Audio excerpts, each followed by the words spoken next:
सीधे आपको ले चलते हैं। हरियाणा के मुख्यमंत्री नायब सैनी प्रेस कॉन्फ्रेंस कर रहे हैं, सीधे सुन लेते हैं। डबवाड़ी के अंदर भी किसानों के बीच में, लोगों के बीच में बात किया। ये धरने पर बैठी थी और ये उस समय के अंदर कांग्रेस की सरकार भी थी, केंद्र में भी थी, प्रदेश में भी थी। इन्होंने मात्र 1100 करोड़ रुपया किसान की फसल के खराबे का दिया था। आज 9.5 वर्ष हुए हैं हमारी हरियाणा सरकार को, 10 वर्ष केंद्र सरकार को हुए हैं। मैं उनको आईना दिखाना चाहता हूं कि किसान की फसल का अगर खराबा हुआ है तो हमने 12,500 करोड़ रुपया किसान के खराबे का डायरेक्ट उसके खाते के अंदर पहुंचाने का काम किया।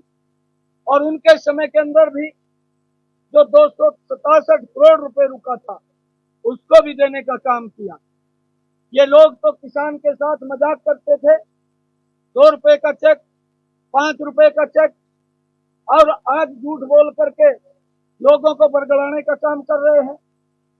ये कांग्रेस के बड़े नेता राहुल गांधी साहब, और ये भी उसी की थाली के अंदर बैठ करके खाना खाते हैं और ये भी उन्हीं की भाषा बोलते हैं।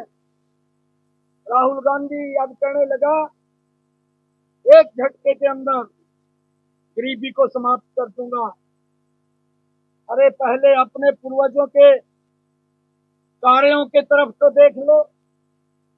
1970 के दशक में वो इंदिरा गांधी ने कहा था, इसकी दादी ने कहा था गरीबी हटाएंगे, परंतु आज तक गरीबी नहीं हटी।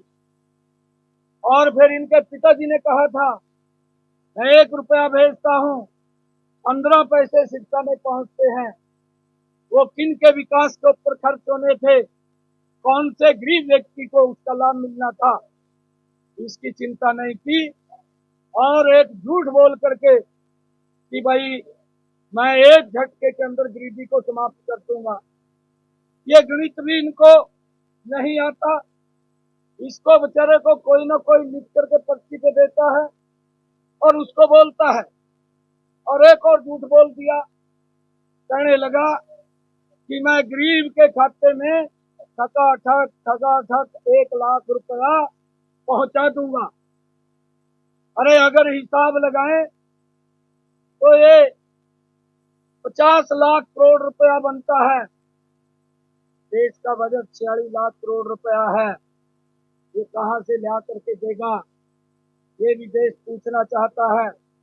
परंतु जिस प्रकार का झूठ बोल करके लोगों में भ्रम की स्थिति पैदा करके लोगों को बरगलाने का काम करते हैं, आज देश के लोग कांग्रेस के उन अत्याचारों को समझ चुके हैं और इनकी बात में आने वाले नहीं हैं। ये झूठ का सिलसिला अब नहीं चलेगा। अब तो मोदी की गारंटी चलेगी। मोदी जी जो बोलते हैं उसको करते हैं, जो नहीं भी बोलते हैं उसको भी करते हैं। मोदी जी ने इन 10 वर्षों में 3.5 लाख करोड़ रुपया प्रधानमंत्री किसान सम्मान निधि के माध्यम से किसान तक पहुंचाया है। हर घर के अंदर नल स्वच्छ जल लगाया है। हर गरीब व्यक्ति को 5 लाख रुपए का आयुष्मान कार्ड वो दिया है ताकि उसको इलाज के लिए किसी प्रकार की चीज का दिक्कत ना हो। नरेंद्र मोदी जी ने इन 10 वर्षों में 50 करोड़ लोगों के जनधन खाते खोल करके उनको सम्मान पूर्वक बैंक में जाने का अधिकार दिया है। 11 करोड़ 11.5 करोड़ घरों के अंदर शौचालय बना करके बहनों को इज्जत घर देने का काम इन्हीं 10 वर्षों के अंदर हुआ है। 1 करोड़ से ज्यादा लखपति दीदी बनाने का काम इन्हीं 10 वर्षों के अंदर नरेंद्र मोदी जी ने किया है। लगातार किसान का एमएसपी खरीदने का काम आदरणीय नरेंद्र मोदी जी ने किसान की फसल को एमएसपी पर खरीदने का काम भी निरंतर जारी है। ये लोग बोलते थे कि एमएसपी बंद हो जाएगा, गुमराह करते थे, परंतु देश आज नरेंद्र मोदी जी के नेतृत्व में मजबूती से आगे बढ़ रहा है। इनकी बातों में देश के लोग आने वाले नहीं है। आज अगर हम देखें जो 2014 में जितनी सीटों पे कांग्रेस लड़ी थी 2019 के अंदर उससे कम सीटों पे लड़ी और अब 2024 में उससे भी कम सीटों के ऊपर चुनाव लड़ रहे हैं। ये लगातार कांग्रेस पार्टी संकुचित होती जा रही है।